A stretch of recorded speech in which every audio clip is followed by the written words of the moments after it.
that led to this transition.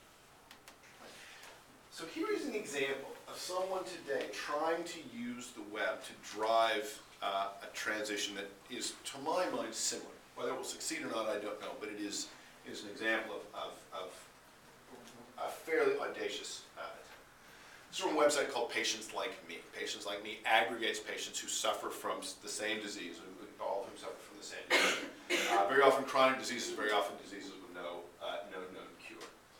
And they get them to share an unbelievable amount of information about themselves. This is a 23-year-old in Scotland who suffers from depression. She lists spot reports of her mood, she lists her trending ability to function, her trending distress, her distress profile, how anxious she is. A group of people get together and not only list the medicines they've been diagnosed, but list their dosages, so that patients like me is able to graph the overall distribution of what doctors are diagnosing. The pharmaceutical companies don't have this data. Patients Like Me has this data because they are relying on the ability of patients to now pool their efforts, to come together collaboratively. So, interestingly, Patients Like Me is a for-profit site. And yet, these people are here donating their time and efforts. And it can seem strange. This is called, in fact, the digital sharecropper hypothesis. It can seem strange that commercial sites are relying on collaborative production. Nicholas Carr's book, The Shallows, is just out, often makes this point. Why are people raising Yahoo share price uploading photos to Flickr? Why are people raising Google share price uploading videos to YouTube?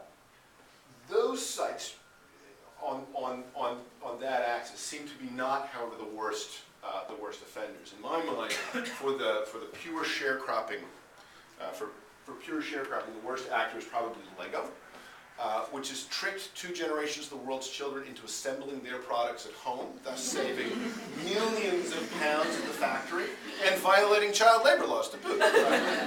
And once you put it that way, right, it's obvious, well, the kids like doing the activity, and Lego is a commercial company.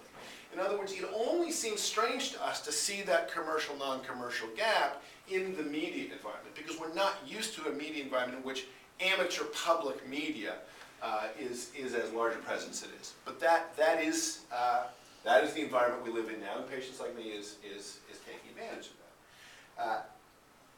It is a coincidence of the current historical era, and I don't think we'll ever know whether it is an accident or something deep was going on.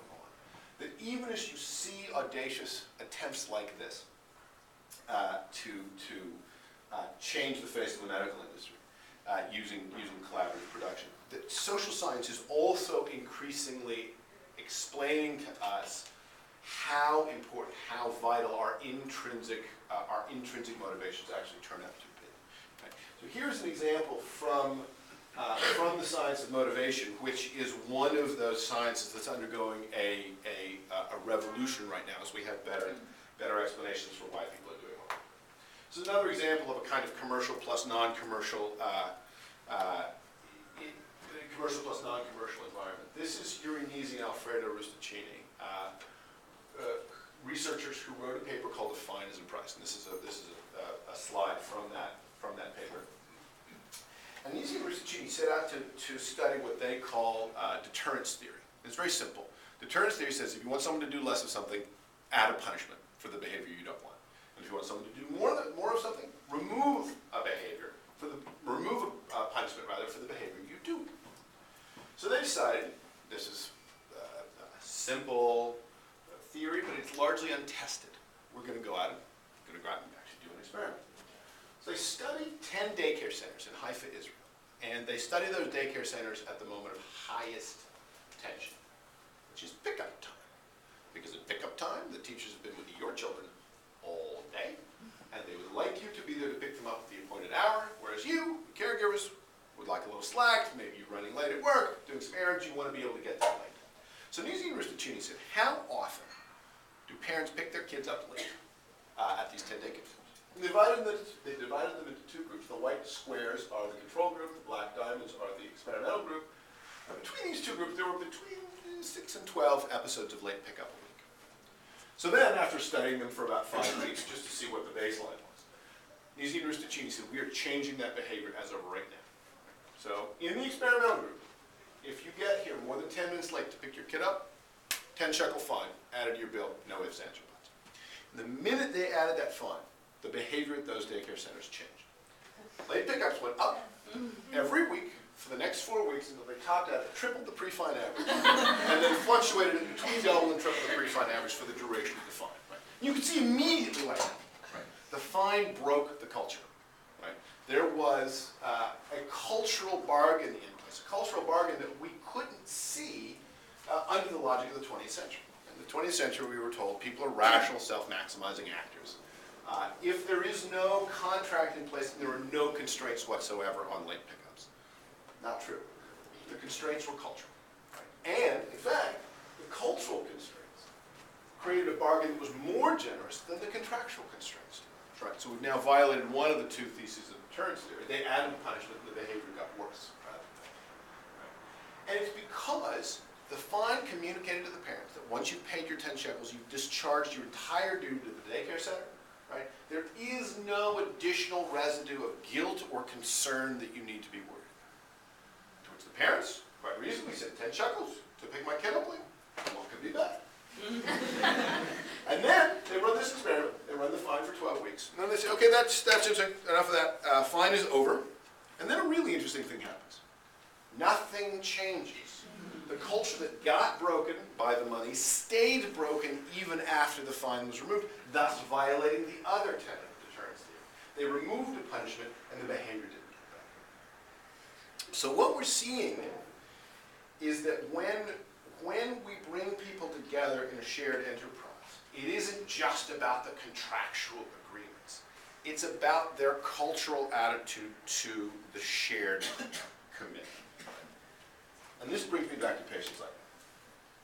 So patients like me, among the other things it does when it asks its patients to share this much data, is it operates in complete violation of all the current cultural norms around medical information. Right? Don't tell anyone your condition. Don't tell them your diagnosis.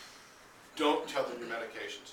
Don't tell them your dosages. Right? And although the people on the site are operating with pseudonyms, it's fairly clear that there's enough information there that if you wanted to go after someone, you could make a pretty good stab at finding at least some of the people on the site. So this is a real risk for the users, and they are operating in the teeth of a medical environment that says, private, sacred, never share. So patients like me, as you would expect, a privacy policy linked to from the bottom of every web page. But by no accident, next to the privacy policy is another button that says openness philosophy.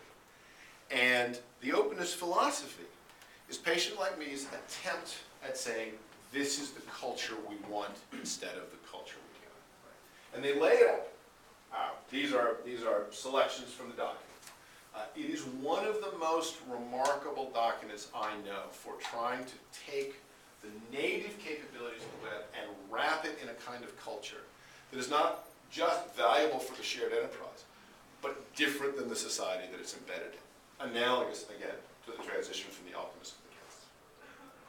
Because if patients like me, if all patients like me does is succeed in making the members feel better about sharing their experiences with one another, that will have been valuable for those members, but patients like me will have failed on their own goals.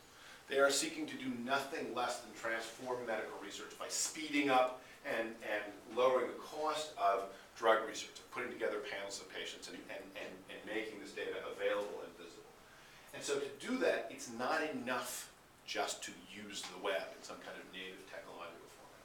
They have to have new cultural norms wrapped around the medium.